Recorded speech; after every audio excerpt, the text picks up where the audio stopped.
Դու գիտես Նյուտոնի սիրած զբաղմունքը որն է եղել։ Ծառի տակ նստելը։ Չէ,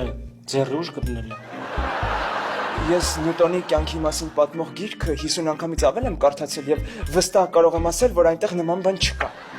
Իսկ դու Յոհան Սեբաստիան Բախի կենսագրությունը կարդացել ես։ Ոչ, իսկ ինչու։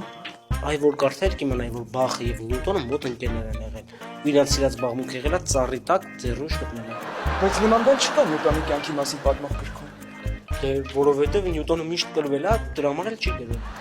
Այ դու վախներ ինձ ձեռներով դաշնակահար եղել։ Դե լավ, եկ մրցանք։